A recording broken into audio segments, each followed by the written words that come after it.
think of Moody in the fourth quarter? Yeah, Moody was great. Obviously knocked down some big shots, but defensively made some plays too.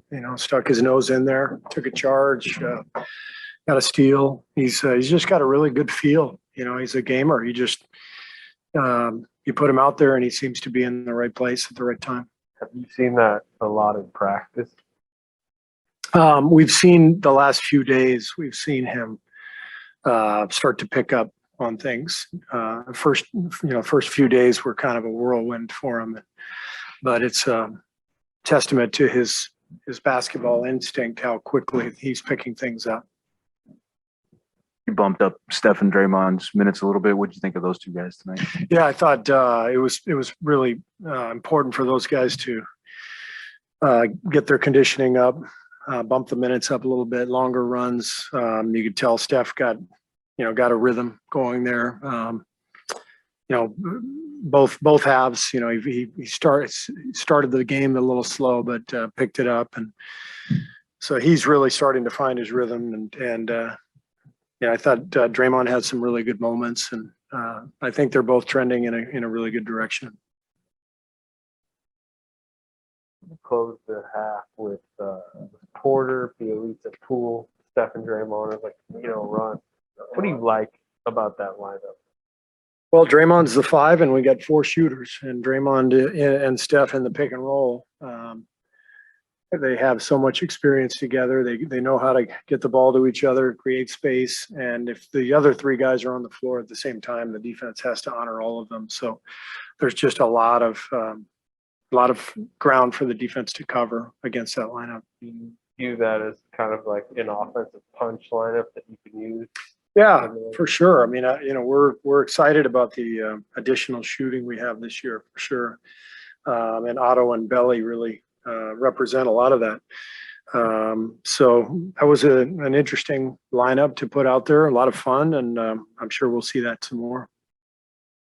We've heard from guys and we've seen it that it's not always easy to play alongside Steph, especially in that shooting guard position. So do you think with Jordan Poole, it's just a matter of he's had 3 years with Steph, or what has allowed him to thrive as a duo with him so far? Well, you got 2 playmakers on the floor at the same time, 2 guys who can attack, get into the paint, and move the ball. So there's a lot of offense is generated with Steph and Jordan on the floor at the same time.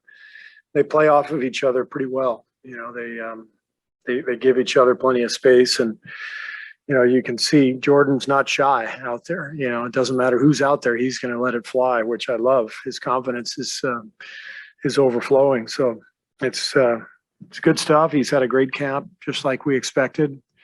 And the combination with Steph was good last year, and it continues to be good this year. Steve, to follow up on Jordan, you've talked so much about how hard he's worked and the confidence level just continues to grow. What do you think clicked for him leading into maybe the last half of last season into the summer, now into this year? I think all the work paid off. There's a reason our guys drafted him. He was a very skilled player coming out of the draft. It's a matter of really, figuring out the speed of the game and figuring out what he needed to do, where his shots could come from. We've all talked about how hard he's worked. And then I thought the bubble last year in Orlando was really important for him. Chris Weems did a great job with him. He played big minutes. He was able to make some mistakes and understand them, and keep playing big minutes and getting up a lot of shots and making plays. And then when he came back at the end of the year, he was he had a lot of confidence. So that's just carried over into this year. Steve, I think you said you're looking forward to seeing how your team fared on the boards against this big LA team. How do you feel about it? Well, I mean, Dwight Howard's a load, obviously, and we played some small lineups against him, and he got a lot of offensive boards, 6 of them, I think, and so all in all, they got us pretty good on the glass, but we had the advantage in the 3-point attempts. And that was obviously, making 7 more threes against them makes up for some of that rebounding and those extra possessions that they got. And And then we turned them over. Like we had 22 steals. So, the whole key really is for us is trying to keep the possessions even. So if we get out rebounded, but we can, force some turnovers and even out the possessions, and we like our chances, especially with our 3-point shooting. It's not your first game with a lot of steals. Is that going to be a strong suit for you guys, you think?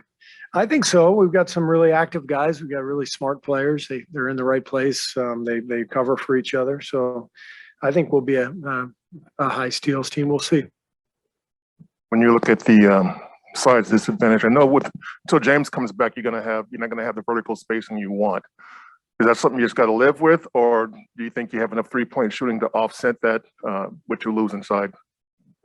Yeah, well, The lob according stuff. to the stat sheet, James played 33 seconds tonight and was a -2. -2. So I'm very disappointed with his effort out there. Preseason for the stat keepers too, I guess. Yeah, I mean, when James is back, he's going to be in that position in the middle of the floor, setting screens and diving. With all the shooting that we have, it's going to be a really good spot for him and for his teammates. And he's already working hard on that stuff. Doing as much as he can physically. But yeah, I'm excited. We need him. We're going to need him, and it's.